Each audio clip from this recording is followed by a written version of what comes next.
Now,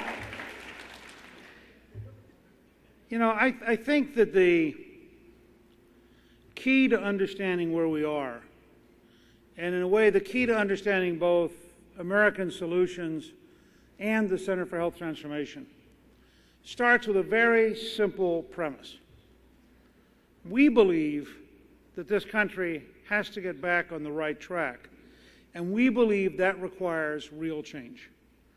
And I wrote a book with that title called Moving from the World That Fails to the World That Works. And Nancy Desmond and I did a book last year called The Art of Transformation, which is available both in a print form and as an audio book. And it's an effort to explain what change is like. And as we were writing the book, we realized there are so many places in America today where people hold a meeting to talk about change, decide it's too hard, then issue a press release saying they're for change, and then think that the press release is a substitute for change. And there's also a degree to which the old, decaying institutions of the past have a stranglehold on the country. And so we can talk about, for example, the tragedy of Detroit, which in 1950 had 1,800,000 population and the highest per capita income in the United States, and which today has dropped below 900,000. Half the housing stock of Detroit's unnecessary, which of course depresses the value of the other half. They have a school system which is among the most expensive in the country, and it is so badly organized and so badly run that it only graduates 26% of the entering freshmen on time, which means, of course, that you end up in a situation where if you're an African-American male and you drop out of high school, you face a 73% unemployment rate and a 60% chance of going to jail. So it's a tragedy. It's a human tragedy. And if you look at the decay of Detroit over the last 50, 60 years, and then you turn and you look at where I was last week. I spent 3 days in the San Jose, Silicon Valley part of California, and you could see the future being invented. And if you were to take the amount of wealth that has been created between San Jose and San Francisco, Google, Yahoo, Apple, Intel, just go down the list. And then compare that with the decline of achievement in Detroit. It is a breathtaking difference in capabilities, and it makes you wonder why no one in government wants to study the difference, but they don't. And they don't for ideological reasons, and they don't because of the power structures that elect them. So I was out there as the Wall Street meltdown was occurring, and I was talking with various and sundry venture capitalists. I had the great opportunity, which we'll talk about in the energy section, to drive the new sports car, the Tesla, which is all electric, an amazing car. And nobody out there thought that bailing out Wall Street made any sense. And nobody out there thought that giving Secretary Paulson $700 billion with no controls made any sense. And they were all, I was talking to people who were very successful. They compete with China, they compete with India, they invent better products, they invent better services. And they were all saying, you know, everything the government has done to help us has hurt us. And they start with Sarbanes-Oxley, which is a bill that, remember, after the Enron scandal, the answer by Congress was to pass a very complicated regulatory bill. So when you hear talk about the need for more regulation, remember, we just passed a few years ago a bill for regulation. And what did it accomplish? Well, it was going to make sure that we knew if companies got in trouble. And I think this is my first challenge. And this is, let me be clear, this is probably not going to directly affect the negotiations this weekend because the fix is in. If you have a Republican president committed to a huge increase in government spending, and you have a Republican Secretary of the Treasury committed to a huge increase in public spending, then the House Republicans who are fighting courageously to get to a different solution will get something done. But they won't get nearly enough done because the liberal Democrats want to spend more money. I mean, that's their legitimate role in life. That's why they exist as a party. So they get it. I mean, they're for $700 billion for somebody who needs it. I mean, you know, they're available. And so the dynamic this weekend is a very tough negotiation. And my good friend Roy Blunt, the Republican whip, is in there holding very tough. And he'll get some improvements, but it's hard. But I'm going to talk to you about what they should do if they put the country first, what they should do if they really cared about the long-run history of this country. And it's based on a very simple model. We have to encourage the creation of a new generation of jobs using a new generation of science and technology, because that is the only way that we can be the most prosperous, most successful, and safest country in the world. So unless we are constantly in favor of creating new jobs and constantly in favor of creating new small companies, we can't meet this challenge. Now let me talk about Sarbanes-Oxley as the first step towards the scale of change we need. Sarbanes-Oxley failed with Bear Stearns.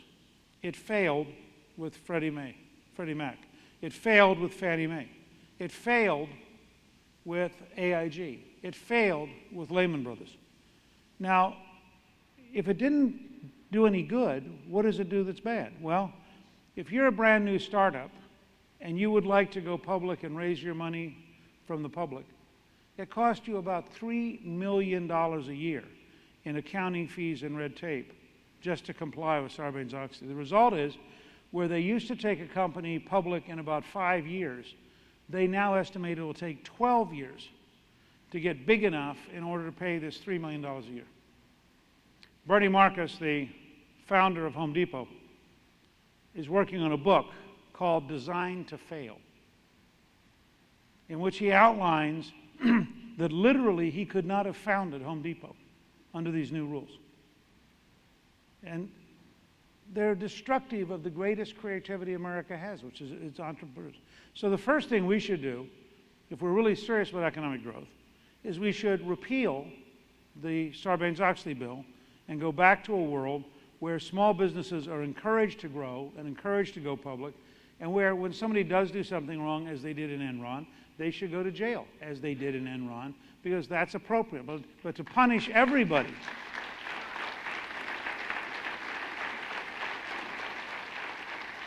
what we did with Sarbanes-Oxley was punish the entire country while trying to get at a handful of people.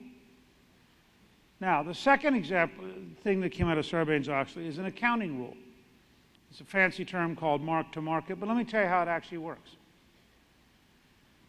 You're a company, you have a group of assets. Let's say you've loaned money out on a bunch of houses, and we're in a housing slump. And so the value of one of those houses goes down by $100,000. You are now supposed to take all of your other assets and mark them down to that same level. So you're supposed to constantly check what you already hold and revalue it based on the latest sales. Now, if you're in a period of downward pricing pressure, that means that any sale you make starts driving all of your assets down, which means you run out of capital. Why? To keep the accountants happy. Let's say you have 100 houses in which people are paying their mortgage every month. They're perfectly fine. The neighborhood is fine. But one house sold for less. You now have to reevaluate the other 99. And what's happened, two Chicago economists argued day before yesterday that 70% of the current market problem comes from this one accounting principle, because it is artificially bankrupting. AIG was perfectly healthy except for 2 divisions. Those 2 divisions were being pulled down by this rule. Lehman Brothers may or may not have survived without this rule, because historically what people did is they worked their way through it. Now, you instantaneously get in trouble. So here's what you currently have. The U.S. government and the Securities and Exchange Commission has a rule for accounting which is causing companies to artificially go bankrupt. That has now scared the Treasury and the Federal Reserve. Now, the Treasury and the Federal Reserve didn't say, gosh, maybe we should change the rule.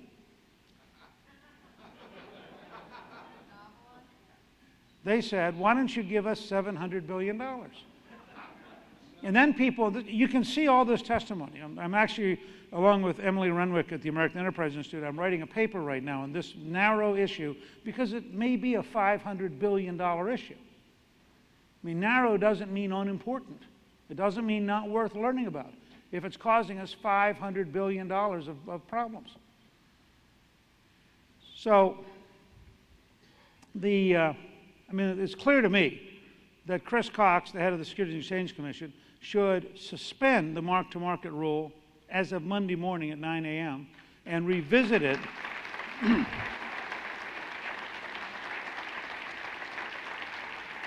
and they probably ought to migrate to a rolling 3-year average so you get a much more accurate and much more honest and much more gradual impact than this current snapshot approach. But let me carry a step further.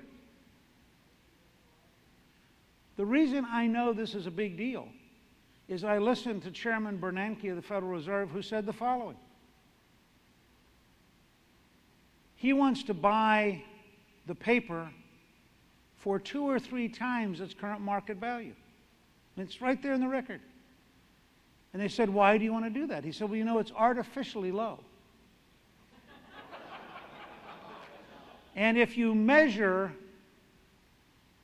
the cash flow of these assets, you actually get a value that's at least 3 times the current market value. So what did he just say? Let me reverse it. What Bernanke just said was that because the federal government is fatally stupid, it has a rule which is destroying the Wall Street by artificially driving the value of assets down so they are 1/3 or 1/2 of their real value.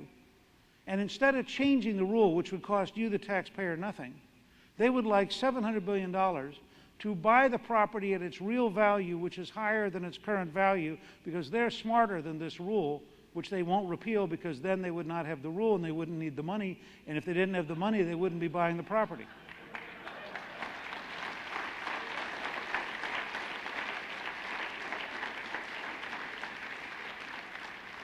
And let me say something I find very hard to say. Many of you in this room know that I've been very active for many, many years. I was a volunteer in 1960 when the Georgia Republican Party barely existed. I've actively campaigned for the Republican Party for 48 years. I find it very, very embarrassing to have a Secretary of the Treasury who has no concept of how America works. When he sent up a proposal to give him $700 billion, literally in writing, with no legislative oversight and no judicial review, he sent up a proposal worthy of Vladimir Putin, but it's not worthy of an American. This is not a country that gives anyone $700 billion of the taxpayers' money with no accountability, no controls, and no ability to make sure there's no corruption.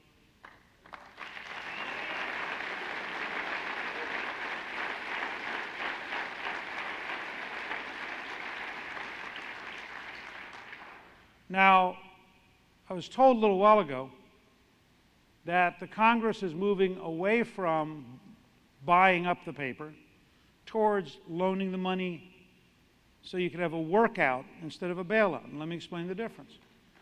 If somebody comes in and says, we have a liquidity crisis, there isn't enough cash, the market's going to freeze up, we need to inject cash, and I've got some debt that I think actually is pretty good, but I've got to get through this period, and we say to them, all right, we'll loan you the money for 2 to 5 years at Treasury costs plus 2%, so the taxpayer actually will get a little bit back.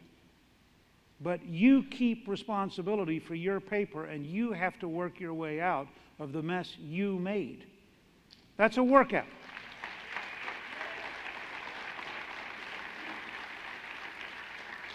And a workout is a reasonable response to a crisis of liquidity. If you come in and the Treasury says to you, I'll buy the paper, and by the way, I'll buy the paper for 2 or 3 times current market value, that's a bailout. And that puts the locus of responsibility on the Treasury bureaucracy, not on the person who was trying to get rich and made the bad decision. That's fundamentally wrong.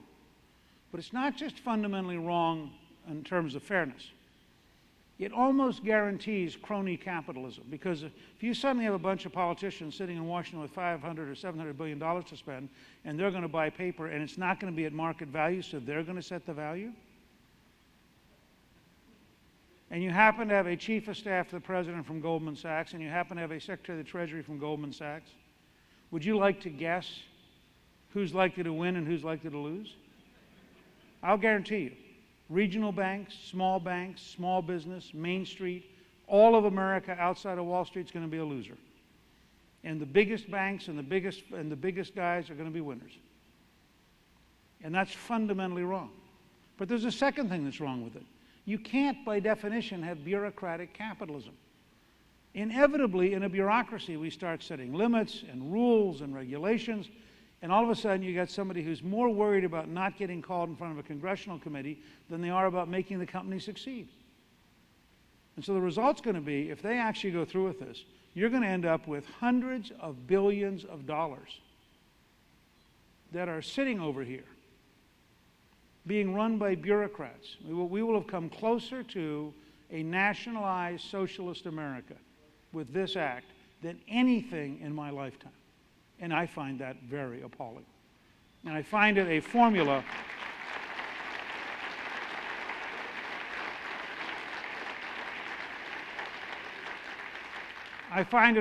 for turning America into Detroit instead of turning America into Silicon Valley. So then you ask yourself, so what would you do? Well, first of all, you would insist that we suspend the accounting rule that's causing so much trouble. As I said a while ago, if we have to have a loan window for a workout at more interest rate than the Treasury is paying so the taxpayer gains and not loses money, that's fine. We can solve the liquidity problem. But if all we do is keep trying to solve Wall Street, we're going to be back in this mess next year for another $1 trillion. Remember what this year's been like. They started the year with a $3.1 trillion budget. They then added $152 billion, totally thrown away, in a stimulus package that didn't stimulate anything. Now, we would have been much better off, and as Kellyanne Conway pointed out to you, the American people by 61-21 agree that we'd have been much better off to have taken $152 billion and invested it in nuclear power and invested it in oil and invested it in a whole variety of things so that we had real jobs, creating real wealth, doing real things that paid us back for 20 or 30 years. But we just threw it away.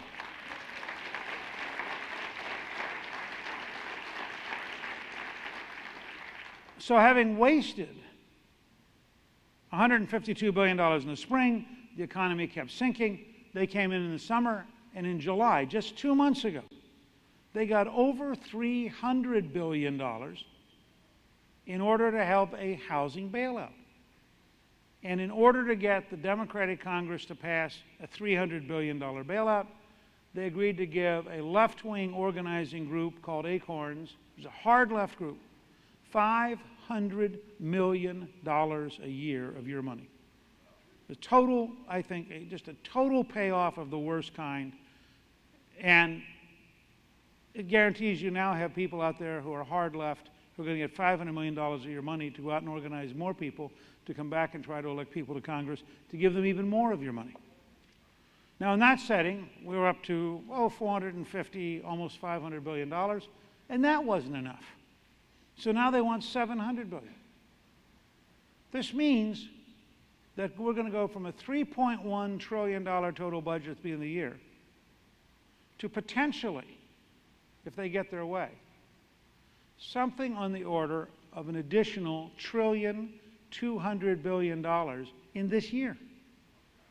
Now, notice, we can't find enough for defense. We can't find enough for the National Institutes of Health. We can't find enough for the National Science Foundation. We can't find enough to do the things we need to do in infrastructure. But you need a little bailout for politicians and their friends.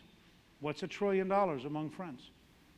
This is fundamentally, totally wrong.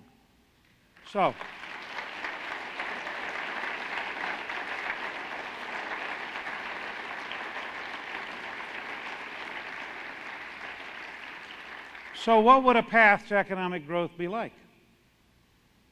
Well, as I said a while ago, first you would repeal Sarbanes-Oxley, and you'd suddenly have one venture capital firm alone told me they had 24 companies they would bring to market if Sarbanes-Oxley was repealed.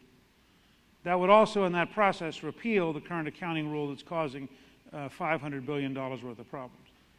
The second thing you do is you'd create the lending institution I talked about, and you would allow people to work out rather than have a crisis for the whole country, but you would never relieve them of the moral responsibility for taking care of and working their way out of the problems they created when they were trying to get rich. You cannot have capitalism on the way up and socialism on the way down.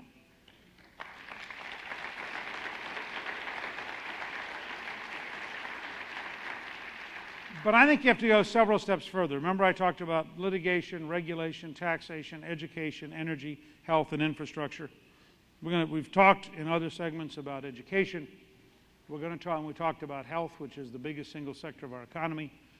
We're going to talk in a few minutes about energy. So let me talk about fundamentally changing litigation, regulation, and the way in which the government works. Many of you may have seen a YouTube video that I did last year called FedEx versus Federal Bureaucracy.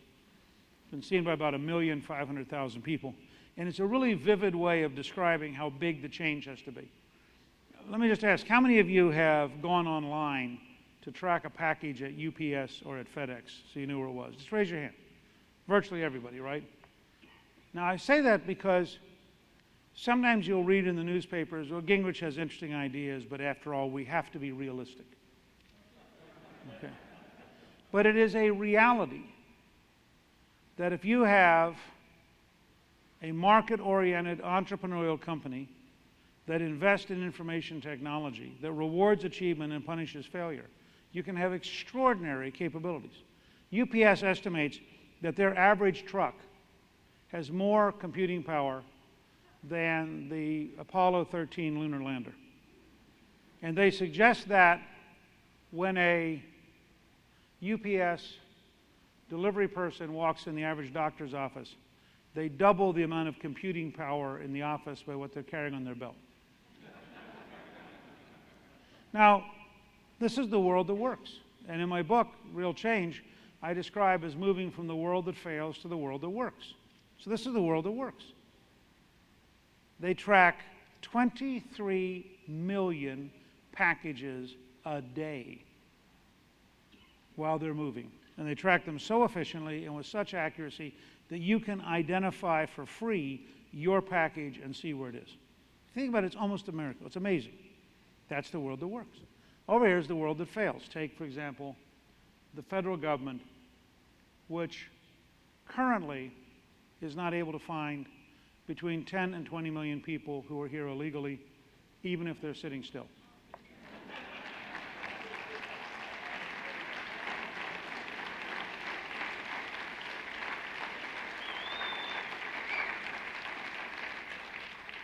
So one of my proposals has been to spend about $200 million and send a package to every person who's here illegally.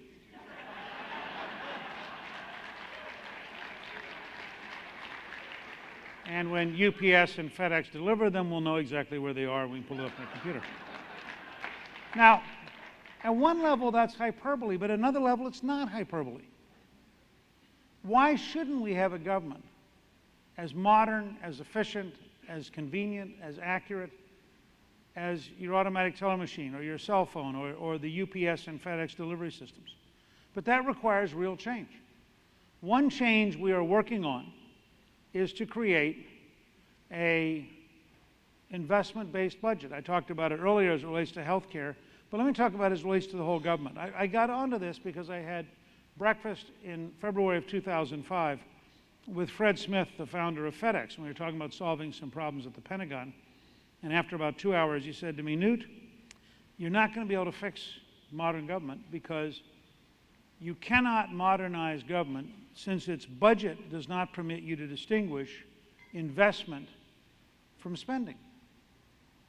And they treat the two the same. He said, if I went with the idea of FedEx, and the same applies to UPS, and I went to the Office of Management and Budget, and I went to the Congressional Budget Office, they would say, well, why do you need wireless in every truck? And why do you need a computer with every person? And they'd say, we can develop a much cheaper version of FedEx. We're just going to give you trucks.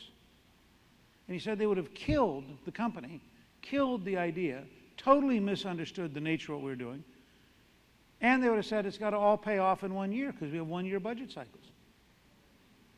This is insane. but true. And so for the last 3 years, I've been thinking about the challenge he raised.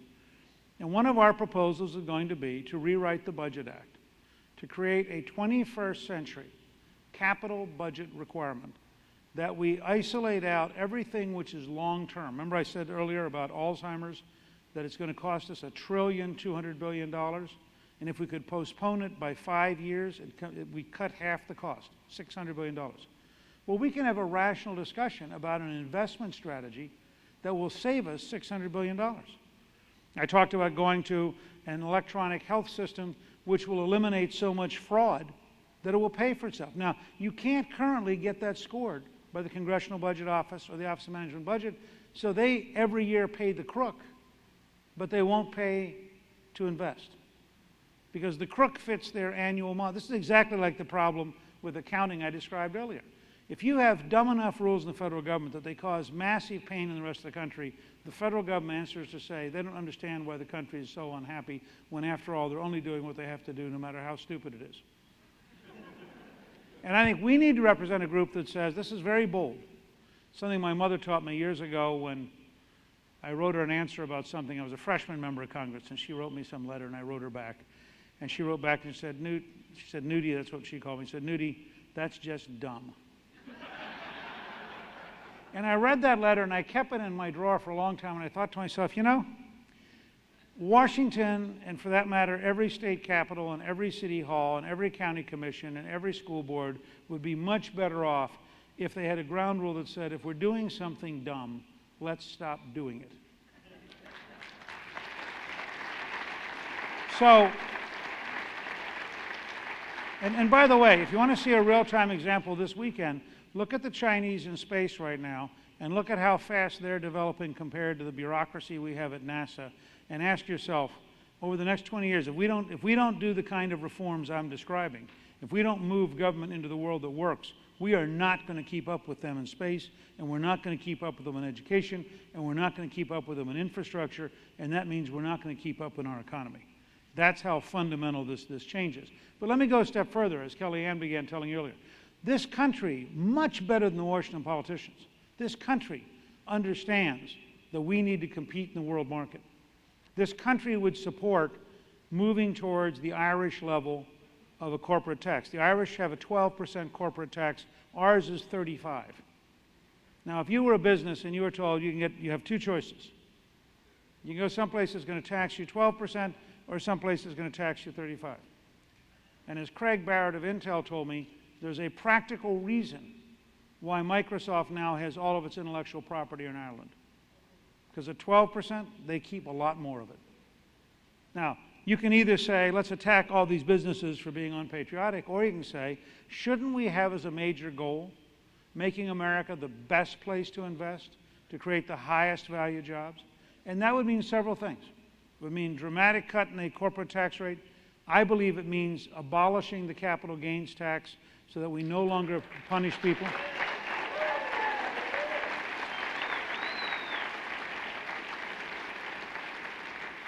And by the way, it always startles people in Washington to learn that even though no one has made this argument and nobody's developed this case, in a poll we did last spring, by 49 to 41, the American people favor abolishing the capital gains tax, even though nobody's really made a case for it yet.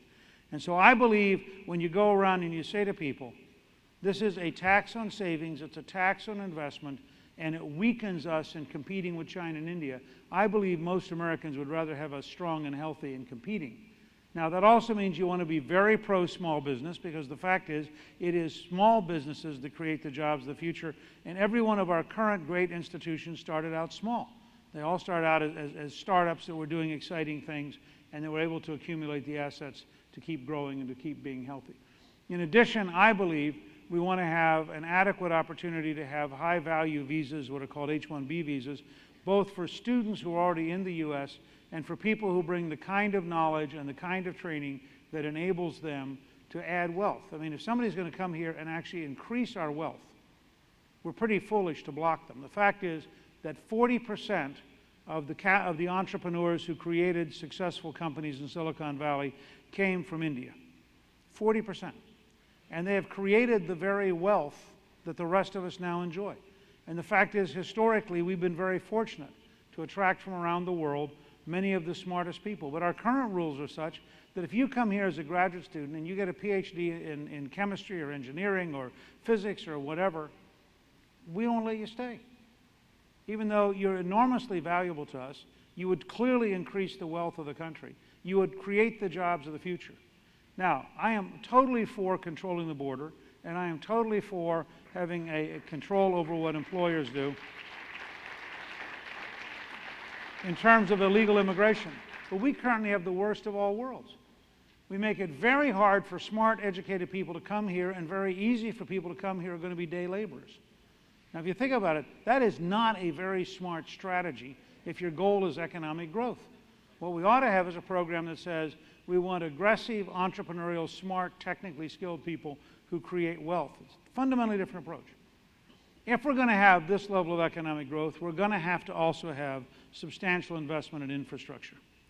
And remember, what you're experiencing in Atlanta and at Charlotte and in Chattanooga this last week is a failure of infrastructure. We have too few refineries. We haven't added a refinery in a generation. We have too few pipelines. We're about to have the same problem with electricity as we'll get to later on with energy.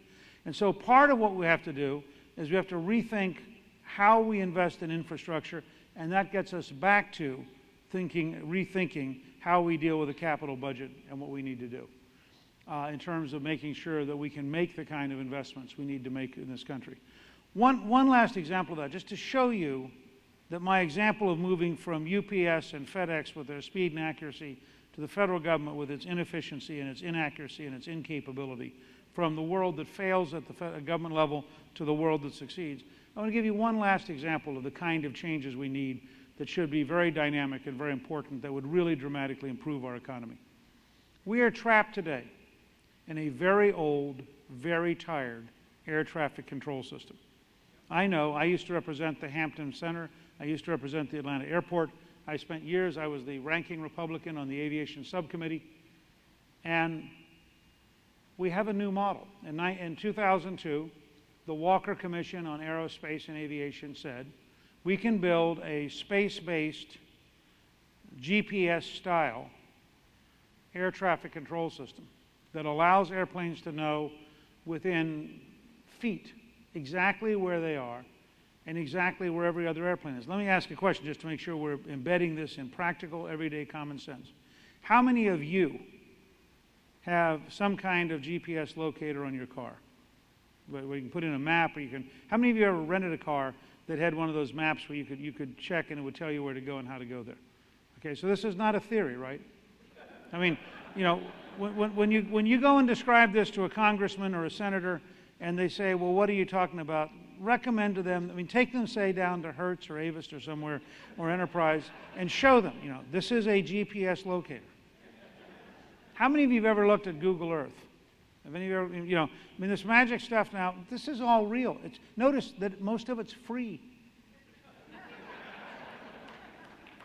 I mean, just think about that.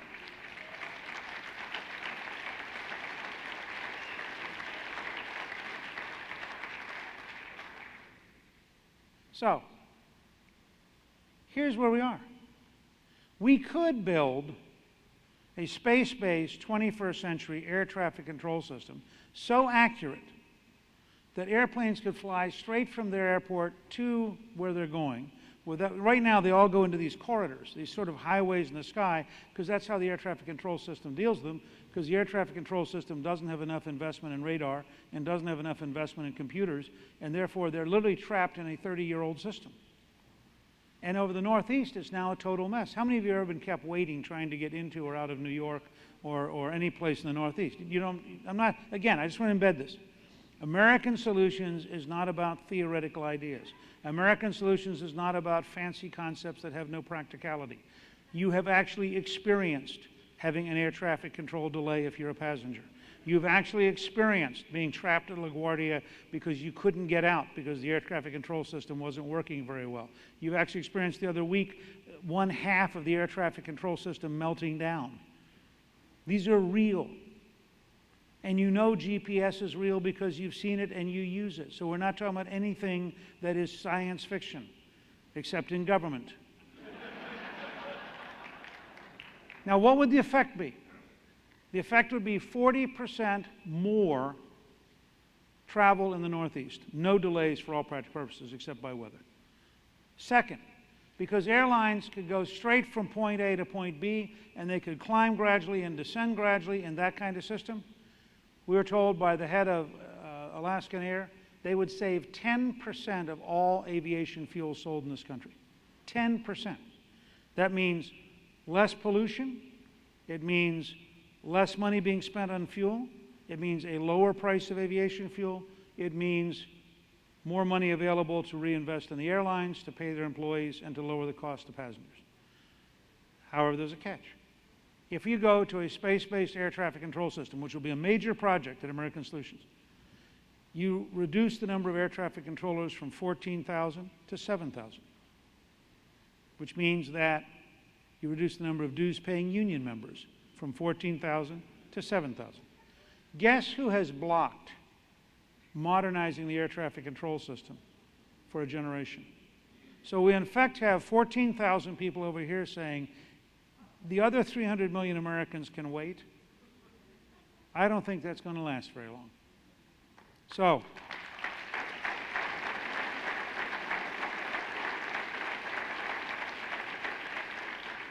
my message is simple. We can create an economy that can compete with China and India. We can create an economy that makes us once again the most prosperous country in the world. We can create an economy that solves the problems of Wall Street by having economic growth to mop up the liquidity problem, by having a lot more money available to take up and get us back to where we need to be. But all of that requires real change. And I would urge you to go to our agenda and take a look once again at opportunities for doing real work. And your chance, you can download this from americansolutions.com and you can look at this. And we want your ideas. So if you have additional ideas for how you can modernize and how we together can modernize America so we can truly be the most successful economy in the world, please send them to us at americansolutions.com. Thank you all very, very much.